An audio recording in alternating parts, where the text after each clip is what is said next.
back to another episode of Discussions of Exploration with your host, Sabrina Salmi. Today, I am joined with a very, very special guest called Genny Jones, who is, in fact, a happiness and well-being coach. She is full of joy, laughter. You're always making me laugh. So I thank you for joining me in this space, Genny. And we're going to be talking about family. So I wonder if you'd like to tell the listeners and viewers a little bit about the amazing work that you do to put smiles on people's faces. Oh, well, thanks for having me as well today. Well, I'm Genny, and I think I've always had this thing in me. I think when I was younger, they used to call me sunshine. So I think as time has gone on, a lot of stuff had happened. I've decided, one of my mission in life is to help people to have that inner joy, because there was one time in my life when I lost my happiness, I lost my reason to smile. And I remember when I went through a lot of challenges, but came over it and I thought, wouldn't it be nice to just be out there and just helping people? So I set up a happiness project, and it's just using simple things by saying to people, when you wake up in the morning, sing a happy song, do breathing, and I do funny dances and all that, just to encourage people to say, no matter what life throws at you, give yourself permission to have fun. Wow, listeners, what an introduction. Did you hear Genny as our guest? Give yourself permission to have fun. Be in charge of your own happiness and don't give away your power so that everyone can tap into when you're going to be happy or sad. I love that. And starting the morning that way is so exhilarating, refreshing and energizing. So thank you. Genny, today, just so the listeners, we're going to be so authentic with you. Genny and I had a conversation this morning, and we actually booked this call for another day. And I got off and I was like, oh my God, I'm so excited. I want to talk about it now. So I had a meeting, and I jumped off my meeting and I was like, Genny, I'm so sorry. Can we move it to today? She was like, yeah, that's fine. Let's do it. But I'm so passionate. Like, anyone who knows me knows how passionate I am about children, families. And today's topic, talking around the aspect of family, is so near and dear to my heart. And I wonder what's going to come out of this. I know the conversation that we had this morning was absolutely ecstatic. My hairs were literally standing up on my arm, and just listening to you and conversing with you, igniting so much thought process in my mind. So I wonder if you'd like to just share with the listeners a bit about your perspective, and then we'll just start our conversation. Well, the whole idea of family, again, after speaking to you today, I thought, well, actually, my family beliefs came back from really when I was in Sierra Leone in West Africa. Because as I could remember, family wasn't just your mom and dad. Family was the extended family. Family was the people in the neighborhood as well. And I remember my greatest family member was my mom's friend, who looked after me when I was a child, and she showed me what family meant. So even though I wasn't her biological child, she treated me like that. And even the children in the area, they used to come around, she used to give them food and everything. And I say, why is she doing that? I'm the one here, but she showed me what real family is. And I mentioned to you as well that real family is not necessarily you. There's a saying, obviously, it takes a village to raise a child. So family means I am your family. I am your, we always say brother and sister. We may not be biologically related, but you are my sister. So if I see your child, or if you see my child doing something, you should really say something. That's how it used to be. You know what I mean? Togetherness, helping each other out. Oh wow! We didn't talk about this morning, but this is the bit we didn't go into the kind of village mentality at that level, and I love that you've touched on it. I remember my childhood. I remember we used to play out. I grew up in East London, and there was something behind our house called the Hill Park. And it was like a rocky place, sort of like a slide. There was a grass area, and what I remember, there was like in the morning we would go and knock for each other, say, would you knock for me in the morning? And we would go out to play and leave the door open. And exactly what you said is that you may not be my biological family, but I remember being on the Hill Park. Now, I was at the back of my house, so my mum would check on us, obviously, intermittently, and our neighbours would as well. But one of the things I remember is that I wasn't only fearful from my mum. I recognized that we was in a community, and if I saw Sherry, to name one of our neighbours, and she was the mother of my friend Ashley and Courtney at the time, and then we had Jamie. There was like loads of us. You're bringing back so many memories. But I remember that you would stand up straight and you would say to your friend, "Stop it, your mum's coming." And it was that level of community that kept us in check, because it wasn't just a case of my mum needed to see. It was a case of if anyone saw and told my mum, I would be done for. and it's so true, is that we don't have that at that respect. And I know some communities do still have it in some parts of the world, but where we are here in London, I know where you are, you're in Gravesend, is that right? Yes, So Gravesend, yes. Exactly. So we're in Essex, and like so much has changed now. Like neighbors keep to themselves, you know, people are pretty much keeping to themselves, and I'm going, it's so painful, because like you said, we've lost the true essence of what it means to be community. You know, people, I've heard conversations where people are scared to talk to teenagers. They're scared to you know, say to a teenager, like, why are you doing what you're doing? And we had that constantly throughout our lives. I remember when we used to board a bus, we would let the people that were older than us on. Like, there was so much respect, and I'm so glad you touched on that, because I think a key issue what's going on in our communities and our families and within ourselves is that we're losing respect. We are losing the essence of respect and contribution, but also responsibility. And these are things we're going to be speaking about as well. But you definitely triggered off some childhood memories. Yes. And yeah, for you, no, it's do good. No, do you it's really true. Yeah, it's really true what you're saying, is that this whole idea of respect, even, I mean, I run a holiday club for children up to 11 years old, and I teach them respect. So some of them, when they're being naughty, the parents will say, I'm going to tell Genny. And then the parents will phone me and they go say, you're going to have a few minutes with Genny. And they get really like, oh, it's Genny. I said, kids, I will play with you, but I will not stand there and you disrespect your parents or anybody else. If they tell me anything, I am coming down for you. And some of these kids, as soon as the mom mentioned Genny, they think, oh no, please don't tell her, then tell her. And I'm like, that's good. See me, and I'll play with you, but you know where it's the boundaries, They know the boundaries, yes. And you're talking about something that needs to be reinstalled. Now, listeners and viewers, I can't emphasize enough that what Jenny's talking about isn't the old model, it's the model. It's the very fabric of how we form our identity as children. So growing up, it's like, oh, you're my mum. You're always going to say that I'm amazing. You know, you're my parents. You know, you're going to say that you love me. But it's out there in the real world that kind of says no.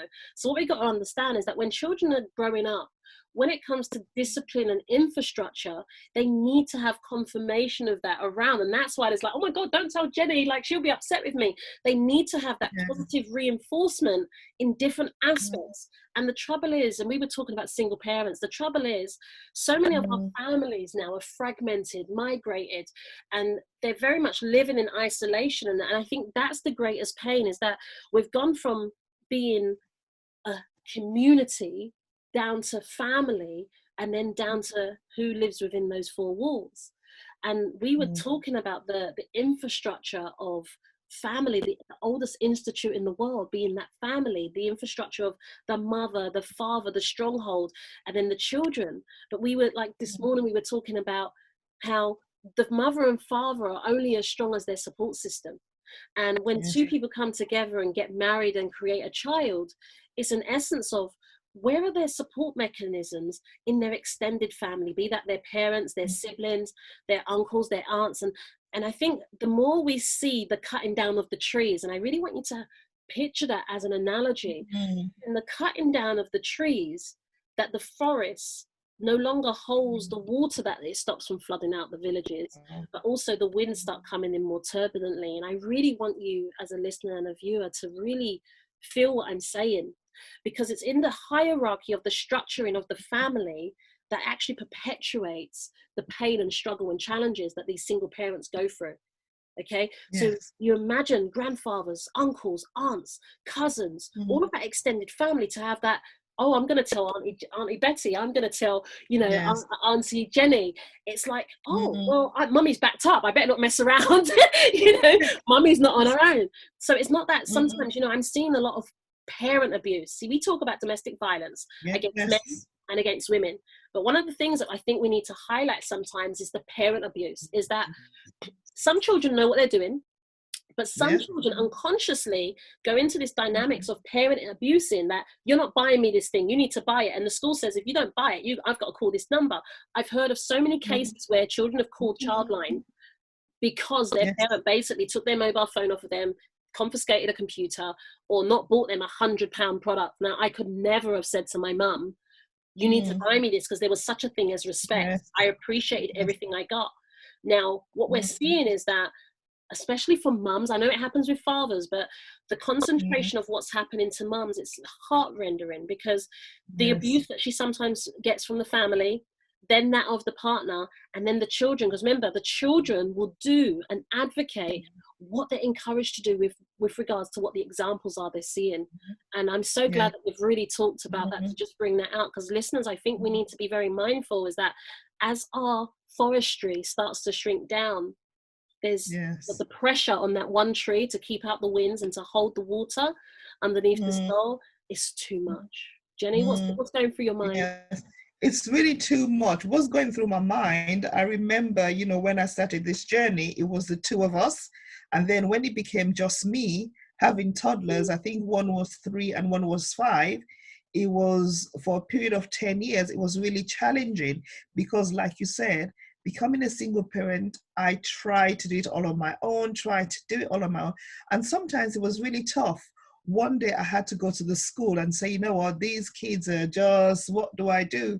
And one of the male teachers said to me, you know what, they are boys. This is what's going on in their life. This is what to expect.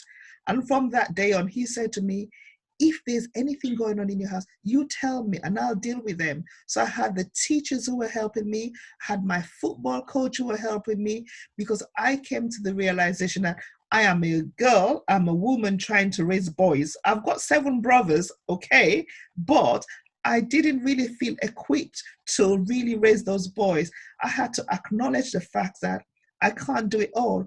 And I made it my choice to have role models. So I had the school teacher, I had the football coach. So if somebody did something, he would say, he's coming to football, he's going to sit down, he's not going to play because he disrespected you. So I had to make sure I had those people, because on my own, if I hadn't got there, my children would have just gone astray. I had to get some help and also have boundaries and know that I'm not a failure. I'm doing my best, but I needed help. And even their father as well, even though we're not together, he used to help as well, because I thought he's there, he wants to have a relationship, and he's the stricter side. So he was there as well when they went with him to make sure that, he spoke to them and he encouraged them as well. So just because sometimes you're not with that partner doesn't mean that they shouldn't have impact on the child. If they want to help you, let them do it. And what I made my decision as well, that when the children went to their dad, don't tell me what happens in your house, and don't tell me as well. Let's keep it separate. So you go to his house, have fun, do everything else. You come to me, so long as nothing bad has happened, don't tell me. Let's do it that way. But I felt that I needed that. I needed my sons, because when I see my sons, I wanted them to be strong men. How can I create strong men? Okay, I'm there, but I need other people as well. Wow. Do you know what I love? That authenticity that you're discussing this with, because it's so true. Like I've been running a project for single parents since 2006, and I've met different parents, and sometimes I have met women that says that I'm a woman, I'm a strong woman, I'm the mum and the dad, I don't need their dad. Or I've met women that said that I'm the only one, I don't trust anyone with my child. And I think that that's a big pill to swallow, because we wasn't created for that. A forest with only one tree in it, is it really a forest? You see, we all have our own unique piece to the puzzle that we need to fulfill. And I love that fact that you were first able to recognize that in yourself, that I'm doing my best, but I know that there's things outside of me that I can't present. Like when boys are going through their shifts, their emotional shifts, and their, you know, bodily changes. You don't know what that's like as a man. You can hypothesize, and obviously you've got brothers, you can say, well, I remember my brother saying that. You can't be immersive. So there are some things that we can do as mothers, and we can always be there to support, but at the same time, it's like, we need to have that support system, and it has to be a unified adult support system where you stick together and reinforce positive behaviors to help them to go down the best road. And I love that you said that, because I feel it's one thing, we were talking about the kingdom as an analogy with regards to, if you're the monarchy in the kingdom and you've got the cooks and you've got the jesters and you've got, you know, the maids and the guards, what happens if they all decide to walk out? Yes. Picture that.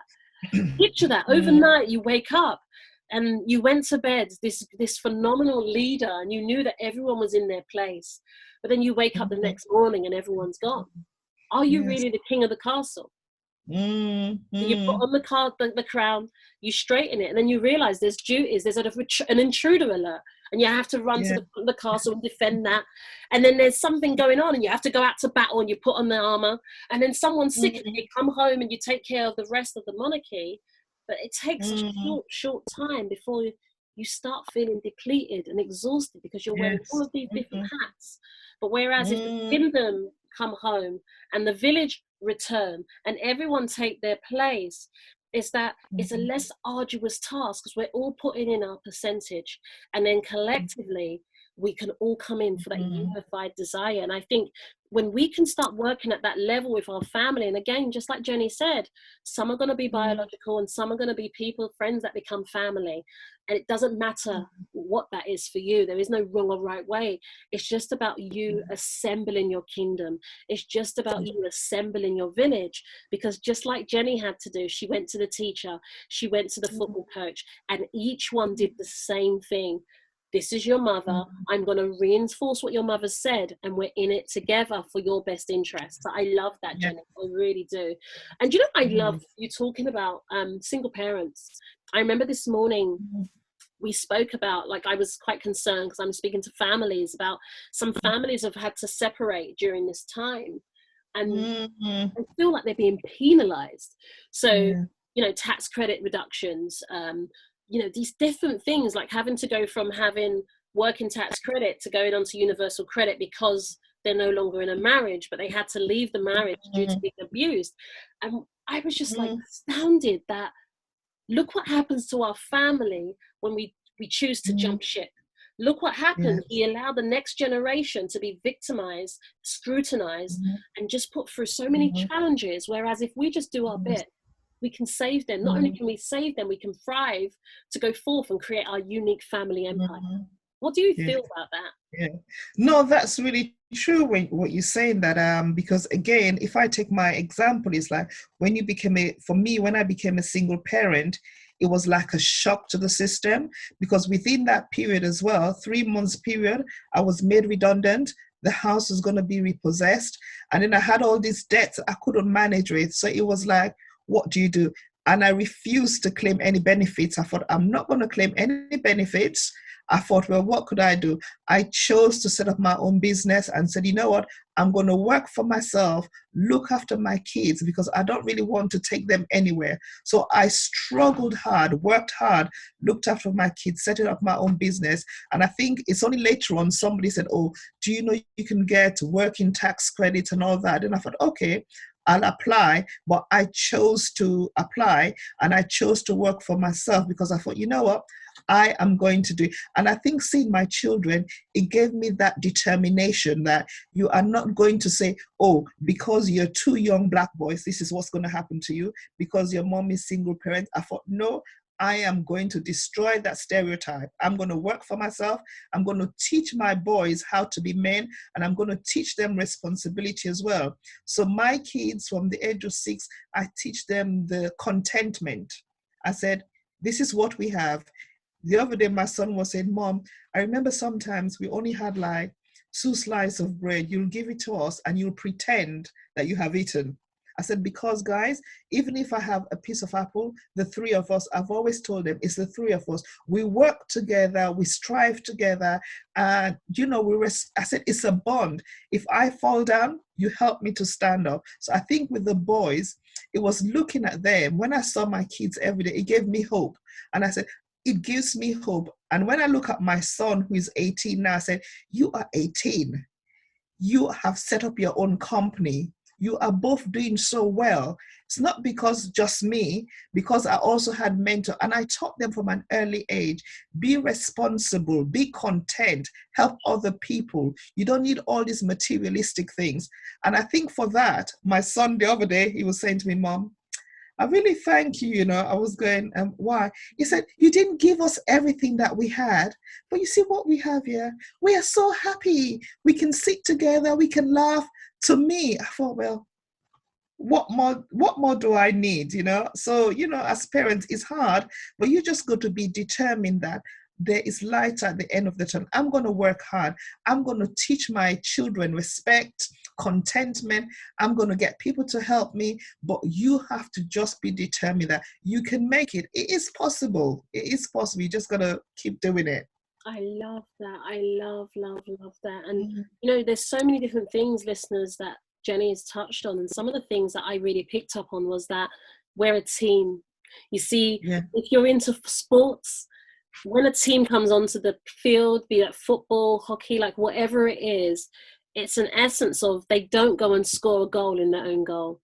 And when we can communicate that to our children, that we eat together, we cry together, we play together, we thrive together, and we can get that across with the essence of contentment and gratitude and respect, I feel that that's heaven for me. Just to hear you say that, I think that's beautiful. But also you're seeding such amazing key life skills that they can go on to perpetuate for generations to come. And I think that us as parents, we serve a role to do that, being that we have the responsibility to layer up as much as we can and then hand the baton down to the next generation.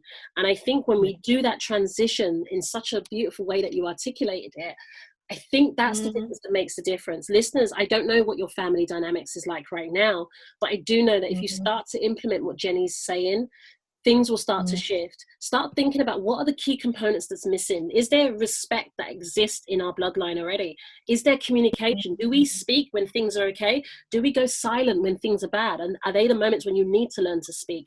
And I think it's in that assessment of your family bloodline and looking at your traits, belief systems, habits, you will start to unravel what are the differences that we need to start implementing to actually shift for next generations to come. Because I feel that when a family communicates, there's nothing that they can't achieve. And it's really about gauging what parenting style works best for me in this family. Because I'm telling you, all children are different. If you're a parent listening to this, if you're expecting children, all children are different. Please do not be fooled into thinking it's going to be plain sailing. It's not. You see, sometimes we paint this picture of everything has to be bliss. And we spoke about this, is that it's not that everything's fantastic, but how do you cope with things as they show up? That's the true test of character. That's the true test of your family, is that we get issues. We're going to argue. Do you know, you don't think that my children have tantrums. I have 5. You don't just huddle around the house and go, la, la, la, business. That's not how it works. I have a 6-year-old. He has tantrums. And it happens in the street sometimes. So it's a case of when these things show up, how do you show up as a family? What are your coping mechanisms? What are your conflict resolutions? Like, do you start shouting and you kind of meet head to head and everything just blows up and wait for the dust to settle? Or do you sit down and, again, whatever it is for you, don't have the negative judgment on it. Just say, this is where we're at and this is where we desire to be. And find out what needs to be implemented in between. And, Genny's a coach. Get in touch with her. She has a platform. So the essence that we're discussing is that the family is everything. It's the foundation and the training ground that you get to leap from before you go out into the world. Okay. So The so-called good, the ugly side, any side of you needs to show up in that space, because it's your training ground. Communication, the lack of communication, practice all of that and bear all. What are your fears, your strengths? What are your weaknesses? Like, when we Yes. cannot actually address that in our family dynamics, that's what family do. Okay. And Genny, I'm wondering if you've got things that are just starting to bubble around in your thought process. I can see your face glowing. It's really true. As you say, again, one of the things I was saying recently, when I met you and your family and your children, I remember that day when I met you all in Greenwich Park. I was looking at the children, how they were playing, how they were all engaged. And I was like, what an amazing family, you know. And I was picking up different things from them. And I was thinking, there's one who is going out on their own. There's other two who are playing. Then it's true what you said. Your children are all unique and special. Now, having two boys as well, one likes football, one doesn't like anymore, you know. So it's like, say, accepting our children for who they are.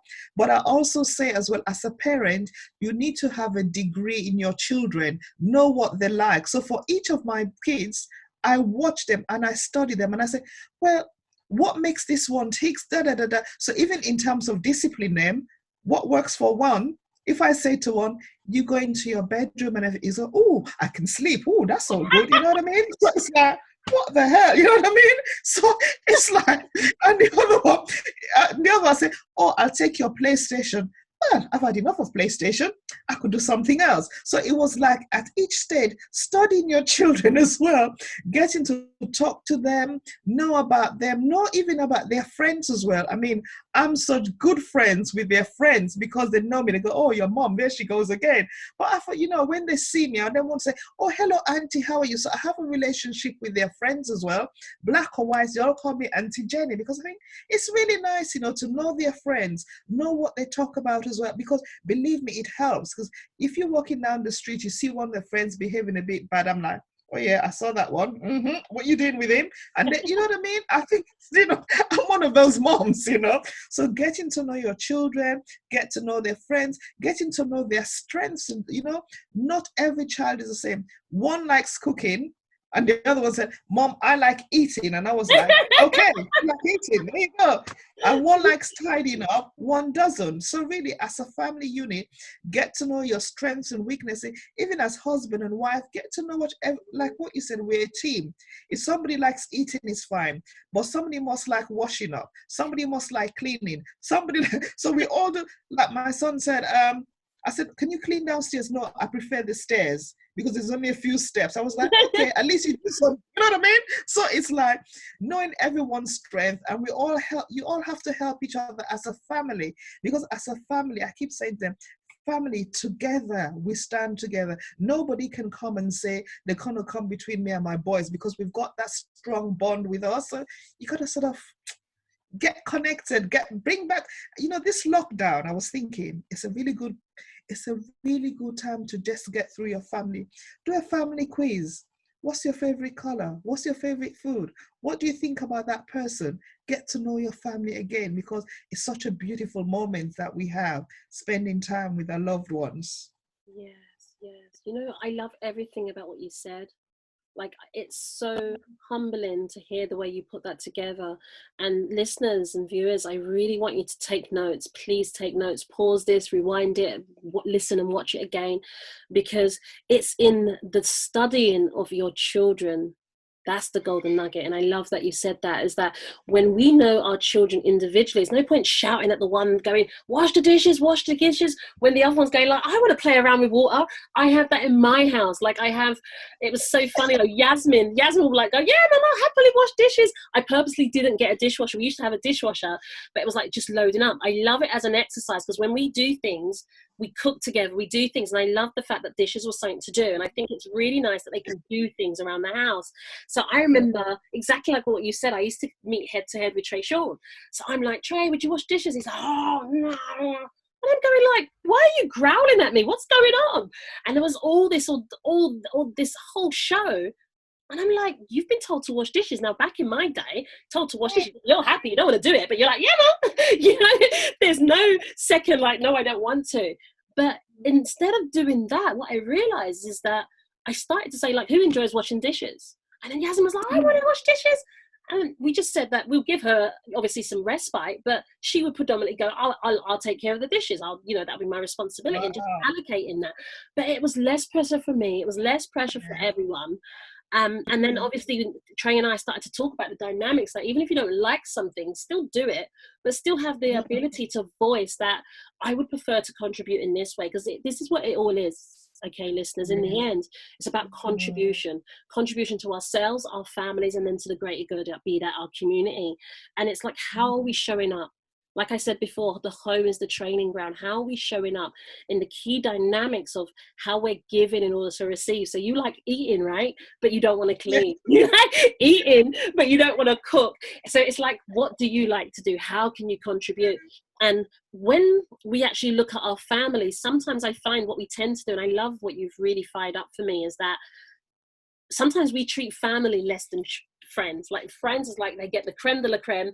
Oh, you're my family, you're not going anywhere, whatever we'll do with you. And I think that's the biggest mistake we can do, because would you agree, the moment that you start to feel unappreciated, unheard, undisrespected, there's part of you, no matter how much you love and want to be there, there's part of you that starts to die away. There's part of you that can start to grow seeds of resentment. There's part of you just thinking, you're starting to disconnect.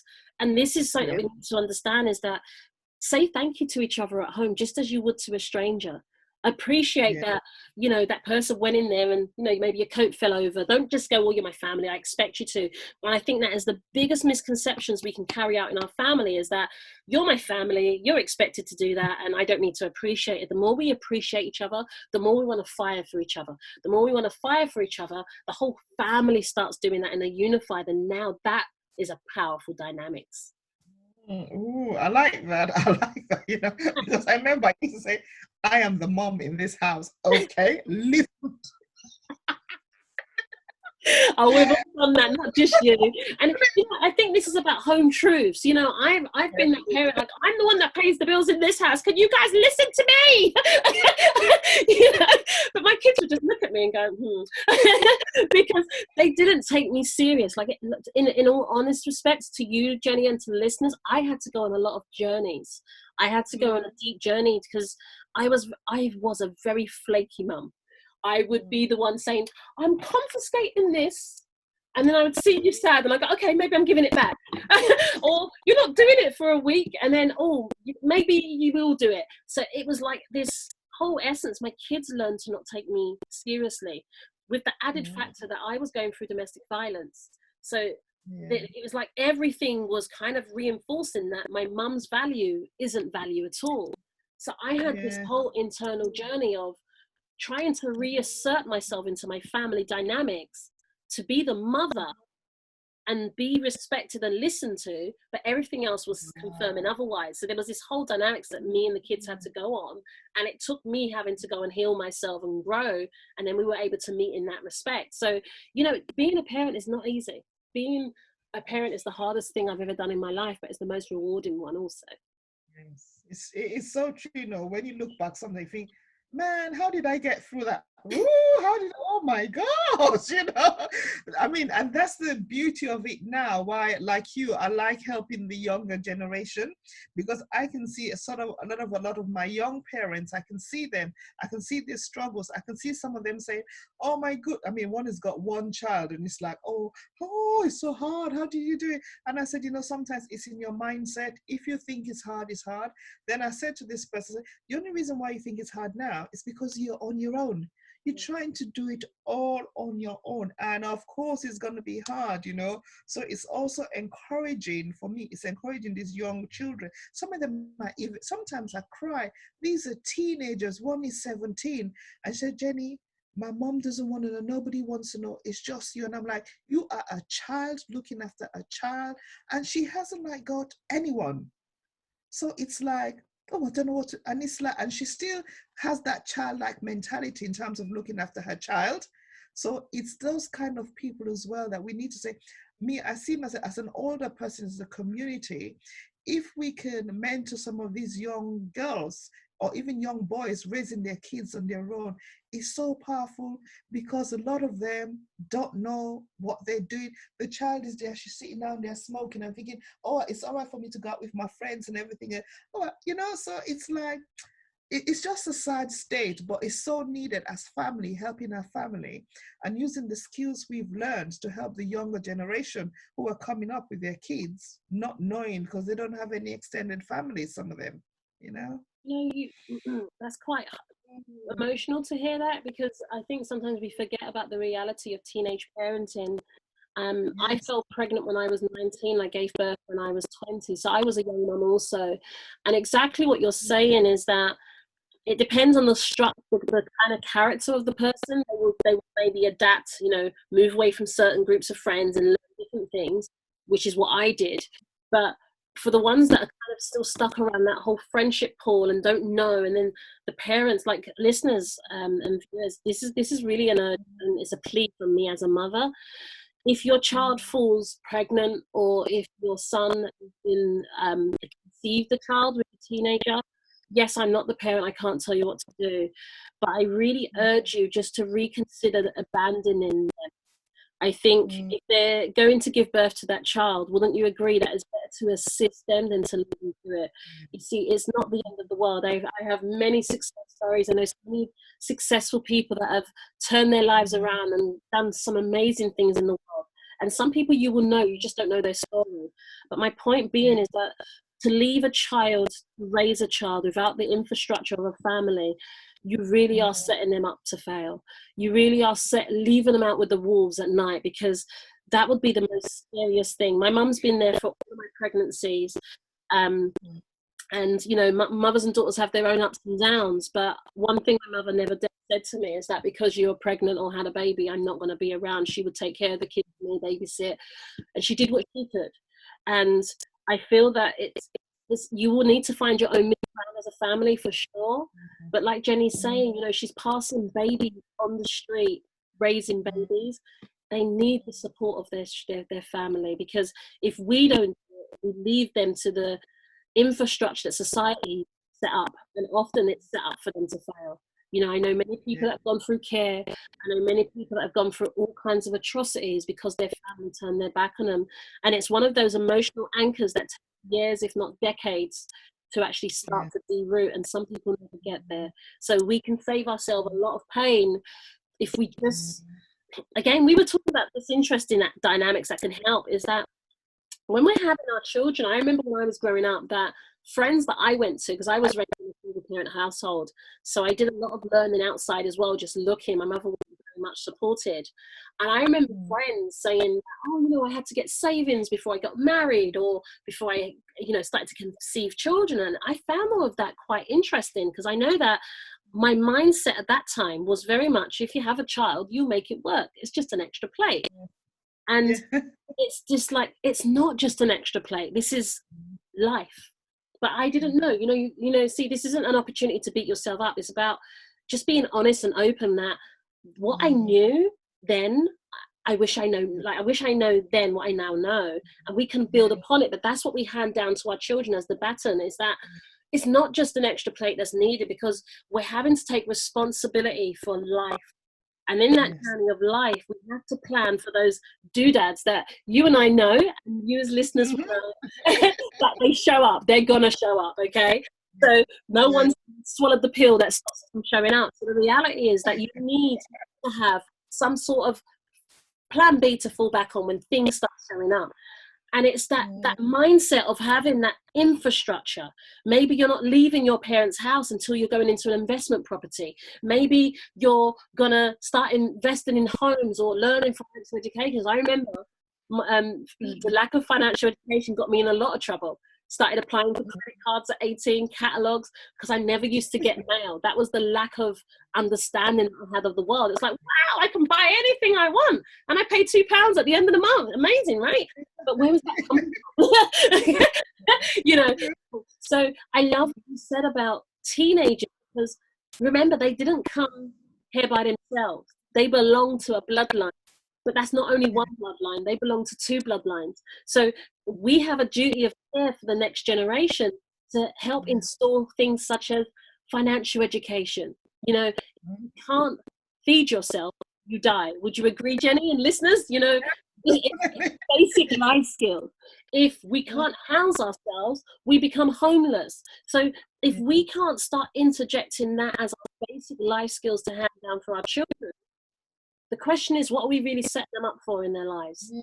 And we're perpetuating a generational cycle of poverty to some extent. And I have to put my hands up. Like I said, I started with no financial education. It wasn't something that we spoke about all the time. Yes, my mum did her best. I saw her work incredibly hard. She worked 3 jobs, but the onus doesn't go only on my mum, because like I said, it takes a village, it takes a community. So when I became a mother, a bit like yourself, I started to forage. What are the key things they need to learn? Who do they need to be around? What is it that I didn't have that I need to learn or expose my children to so they have it? The financial education was a must. I had to teach them about trading online, stocks and shares, different things, but it will be different things for different families. But there are some core elements that every family needs to discuss, and finances is one of them. Where are you going to live? Because this whole moving around from place to place in private accommodation or homeless accommodation or council property, unless the council's going to be for you to start purchasing later on, you're setting them up to fail. And I'm not saying it was a pretty slate for me. My journey was turbulent. The way I raise my children is very different as a result of it. Genny, is there anything that you're thinking you'd like to share? Yes, no, I really share what you're saying, really, especially when we've been through so much stuff. I think to myself most time, there is no way I want my children to go through this thing. So hence why I started teaching not only my children, but the young kids from 5 years old, to say, from 5 years old kids, I'm going to teach you fun way how to save, invest, spend, give, and all that kind of stuff. And it gives me so much pleasure, because I keep saying to myself, I don't want them to end up, you know, they're old and they have all these debts and everything else. So when I see children in the club, 11, 7 years old and 8, they've got their own little part-time business that they've created from their art. And I think how wonderful it is. And the way some of these kids have done it by saying to them, when you have your toys, take care of them, because at the end of it, when you finish using it, you're going to bring it, we're going to sell it, you're going to make some money. And when you make the money, what do you do with the money? So it's teaching them as well about investing, saving, giving, but also teaching them as well that in life, you got to enjoy yourself, work hard, but make sure you have time for friends and families and doing community work. Find something you're passionate about and make sure every day you do something good. So at that age, I love the younger children. They really suck into it. And you could see one of the things that really, to explain this, it was a child, 7 years old. She lacked confidence. So I taught her one of these confidence songs. She goes, Genny, do you know the other day, I went to my swimming lesson and I had to take a dive. I was standing on top and I was like, I can't dive, I can't dive. I said, I just started singing the song. I singing the song. And then all of a sudden I went, shh, and I dived. I was like, oh my gosh, that helped me, you know. So the song helped him and I felt so moved. He said, so to me, it's those little moments for kids, you know, to come and say, oh, do you know, I did. Or the other one was at Christmas. This little girl made some little bookmarks. She's 8 years old. And her brother, who is 12, said, oh, those bookmarks are rubbish. You're not going to sell any. She came on the day. She sold 100 bookmarks. You could not, she said, people kept buying because they're only like 10p, 20p. And the joy, and when she went home, her mom said she told her brother was going, hey, for me, can you imagine? So this child is going to remember that, and the brother is going to think, look at my little sister. She's selling bookmarks and she's making money. You know, so little things like that, encouraging the children, like you say, what we went through is a gift. What we went through is a gift. And we must say, we went through this. How can we make sure our children don't go through, or even if they go through, they know they've built things, you know, to hold on, you know. We just need to really impart and be open to our kids. You know, I talk to my children now, they're older, about everything. If I'm having challenges, I tell them. And, you know, the other one said to me the other day, Mom, well, actually, do you know I could do your website for you? I was like, look at that.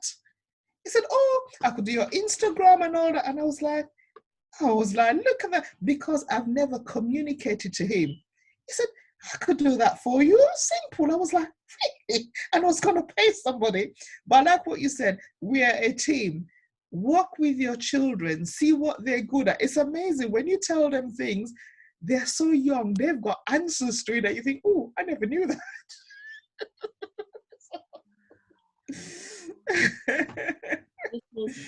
Genny is sharing some truth bombs. You know, I love the way you're organically just sharing. And what I really love is that you touched on confidence. You see, if we can top up our children's confidence as much as possible in childhood, that really transforms the trajectory of who they become as an adult. You see, when we think about people that lack in confidence, we think about the bullies, we think about the narcissistic behaviors, we think about people that go out there and just crush other people's journeys just because they haven't got the confidence in their own. So when you're nurturing the confidence of your own child, you're actually sowing a deep seed into the community. You really are. Genny, I thank you so much around that. And I wonder what your thoughts are around the importance of confidence. I'm sure the listeners would love to hear your viewpoint. I mean, confidence is really important. I mean, that's why I created my own character and I called myself Confident Queen. One of the reason I created the character was saying that for me personally, there wasn't many Black superheroes for kids in book. So I decided Confident Queen is a character who some children can identify with. And I said to myself, well, how can I impact these children? So this is a very quick song, which is about a minute. It goes, feel confident, every day I feel confident. When I wake up in the morning, feel confident. When I look in the mirror, feel confident. When I go to school, I feel confident. When I make new friends, I feel confident. Hey, feel confident, every day, just feel confident. So imagine your child, that's what they did. When I do my homework, when I tidy my bedroom, when I listen to my mommy, and I get the kids to do their own version of it. And the parents love it when I go, when I tidy my bedroom, I feel confident. Oh, I love it. A little song, and the children get to sing that, and I get them to make a little box called the gift of confidence. And in that box, they have like positive affirmations. They have an I am statement, which says, I am unique, I am special, and I love myself. So they have little things in the box. So this confidence box, they created and they keep it. Some of the kids are now 14. They still have this box because it has everything that they can refer to on a regular basis to boost their confidence, because it's so important at that early age for everyone to be singing, feel confident. Oh, I love that. I love that. And it's a scientific fact that that music is the one thing that can penetrate into the unconsciousness without permission. So singing these songs actually goes deep into their memory and stays there, and it will bubble out, percolate any moment in their day, and it will just come up. They'll start singing those songs. Like, I don't know about you listeners, but I definitely know I've been humming songs. Where did that come from? So isn't it amazing to install these positivity songs, melodies, mantras into the lives of your children as young as possible? And I can definitely attest to the confidence pack, because you were kind. So when we met in the park that day, you actually gifted that to my children, and I think it's so amazing. You've got a little mirror in there as well, I remember, because you gave the boys a set and the girls, and it's so lovely. And the books that you create, I wonder if you can talk a bit about the products that you create, because I think what happened is that I decided that I needed to write some books. And initially it was called I Can Books. So the first one is called I Can Blow Up a Balloon. And it's really about my son who couldn't blow up a balloon. And it's how... a little bit closer so we can see it. Okay, I can blow up a balloon. Yeah, perfect. Yeah. And then the other one was called I Can Play Football. Now, this is the one I liked because really it's about a boy who used to play football and he had an accident and he couldn't play football with his friends anymore. So it was basically how Confident Queen, again, through a series of items in this confidence box, help the boy to regain his confidence so that he can play with his friends again. So it's like, it's really my ambition, really, to have a series of these books to give it to the kids and get the kids to create their own so when I do the sessions with the kids, I get them to write their own confidence stories as well, because I think I've been doing it in schools, and it's amazing working with the children when they come. Sometimes I'm in the shops locally, go, "Hello, mom, this confident queen," and they go, "Really? Okay, really?" So it's really good getting kids at that age to have that mindset that, you know what, I am confident, I am unique, I am special. No matter what people, you give them techniques as well and say to them that when I was in school, when I came to England at 15, people used to call me names and I used to cry. My parents never knew about it. Then I had to teach them how to deal with it as well. I said, there's various things. Children are really crying. They're going through a lot of stuff. Sometimes they can't tell their parents. But when you do these sessions with them through art, through singing, they start revealing things and you think, my, why didn't you tell your parents?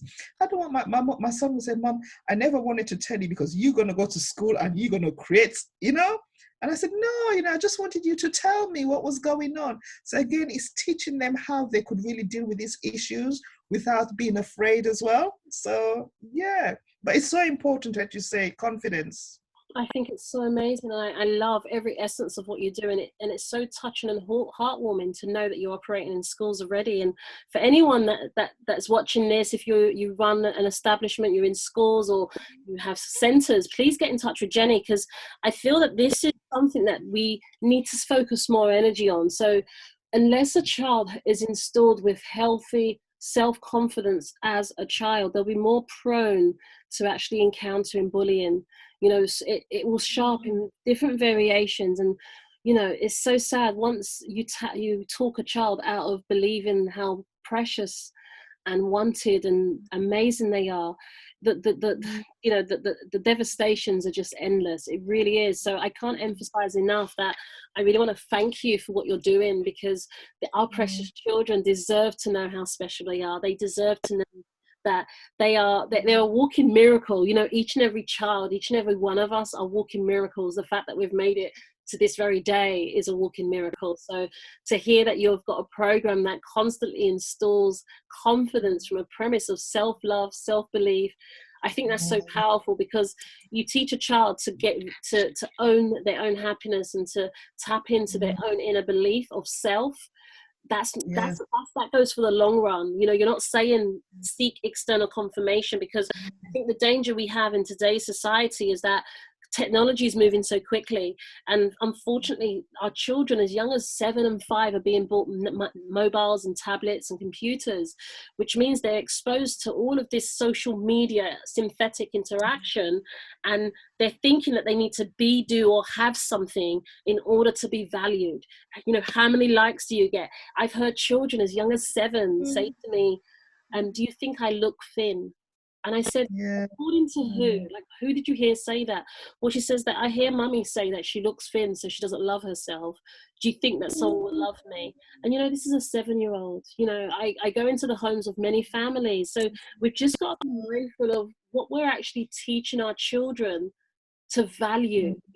Where is the confidence coming from? You're teaching them to install key properties that are very healthy. Now, if they believe that they are their stuff, they are having the latest gift. Like, I've heard children bring in toys to school to prove. Even my daughter at one time told a friend at school, they were talking about things that they owned, and I remember she told her friend that she had, I don't know, I think it was a mobile or a MacBook.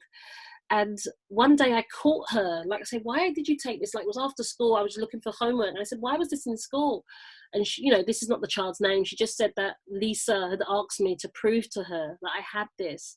So in this world where they're growing up in this prove mentality and show mentality, and they're not good enough unless they have X, we won't really realize what our children are subject to at school. It's a real world for them. So I love what you're doing, Genny. I really do. Well, you touched on something just now, not to cut you, something you just touched, which came the parents have to be so careful, because sometimes, like I do sometimes it's what we as parents say to the child. there was a child and she said to me, oh, Jenny, so why you should say this to me, but my mom thinks I'm rubbish. My mom thinks my sister is better than me. Some of the things that kids tell you, you teach them how to, another one, teaching how to be confident. Say, my mom said to me, all that confident stuff is not going to do you any good. So you see, we've got such work to do when we work with kids, because what some of these parents, some of us parents say to our children, we've got to be really careful to encourage our children. Don't keep saying that, oh, your sister is better than you, you're this and that, you know. And the more you keep saying this, you know, little kids come and say to you, my mom said I'm too fat. My mom said I'm this. My mom said, my dad said I'm this. And inside you're crying and you're trying to rebuild their confidence. But when they go back home, something else. So for some children, they said to me, Jenny, when I go home, I look in my box. My box is an escape, because I teach them how to visualize being the confident person. So it's so sad as parents as well. We have to really, really try to sort of zip it at times with the kids, because kids, they remember what you say, you know, and then as a stranger talking to them, it just comes out and you think, oh my goodness, so I'm not just working with you, I need to work with your parents as well, because they need to be mindful of what they're sowing in those children's lives. A lot of times as parents, seriously, I've now repented. We have to be so careful, because kids are picking this up. And when they're older, they'll just come and say, well, do you remember that time when you said, and you're thinking, oh, really? Yeah, got to be so careful. Do you know, I'm so glad that you said that, because often we think about the child being the seed of what needs to be shifted, but remember that child comes from an environment, and that child is immersed in a family and you know, an external community. And we have to be mindful of the dynamics. So it's really interesting that sometimes when, you know, you must have heard the story about the parent that took their child to a psychologist to be fixed, and sort of hurried this child. If you've not heard it, I'll tell you quite quickly. So hurrying this child through to book an appointment, like, you need to fix my child, like, the child's not behaving, not listening, not this, not that. And she like was basically avalanching in a rampage of all the things that was wrong with the child. And the psychologist replied with a smile, I'll book you both in for a session on Monday. No, yes, yes. And it Wow, really wow. is the case that as parents, are we ready to be open, vulnerable, authentic, and honest with ourselves? So if you know anything about my journey with me and my children, I actually stepped into personal development for me to heal my wounds from my past, for me to heal things that I was going through at the time and things that I needed to learn. Now, I had to be very mindful that it wasn't my children that needed fixing. It was a holistic approach. It was a case that if I want to get there as a family, we need to be there as a family. Oh, you know, oh, I don't like what they're doing and they don't listen to this. And Yeah. so how do I show up? How can I be a facilitator in this? But in order for me to facilitate, I need to know what I'm facilitating, right? I need to, you know, unpack the backpack, pick out all the weights, you know, dig deep through those years of carrying all those pains and hurts and suffering and the scars, and just start peeling away the layers of the onion. And parents, I really side with Jenny. Like, if this is what you're doing, we're not saying you're a bad parent. Now's your opportunity to change, because we don't know what we don't know. But I love what you're saying with regards to the set that you sell. If anyone's listening to this and they're connected to any charities that work with families and children, I would urge that you get in touch with Genny Jones. I imagine that going through this situation and coming out the other side from this crisis, there's going to be a lot of families, children that would benefit from having your pack in their family. And I love that. If such as Mind for children, I know that there's Mind for adults, but there is one for children. Bernardo's, I know they do a lot with mental health. We have to protect our mental health so we don't allow mental illness to creep in, because it's such a subtle warrior. It really works very stealth mode under the surface, and when you least expect it, it will just show up, because our kids go through so much stress, so much suffering and depression and anxiety in silence. And what you've brought to the table gives them that opportunity to look at themselves in the mirror. And the chances are, just like many children, they're little angels in their family. When they start to heal, they'll go to their parents and share that with their parents. And, you know, my kids are always telling me off. So I know that they're always very verbal and confident to guide their parents. And it's a loving, you know, parents receive it. I've heard many parents shout at their children trying to help them, but just know that it's coming from a place of love. Our children Yes. are so precious. They are answers to our ancestors' prayers. So don't be surprised if you allow them to answer some Yeah. of those most trying problems in your family. They have a solution. Jenny, would you agree? Yes, I do agree. Children, sometimes they can be, they can really tell you, stuff. And you think, okay, right, I'm going to listen to you because they know you inside out anyway. And the older they get as well, that they feel, well, look, Mom, I'm an adult now, so let's sit down, what's going on? I'm like, really? But, being able to listen to them as well, it works because they know you inside out. So, yeah, it's good. Because you've been And their it gets point of better. focus for a long time.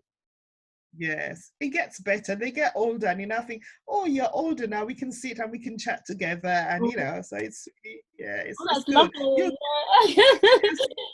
struggling now, and your children are young. You're struggling. Don't worry, it does get better. It does get better. That's what I used to think.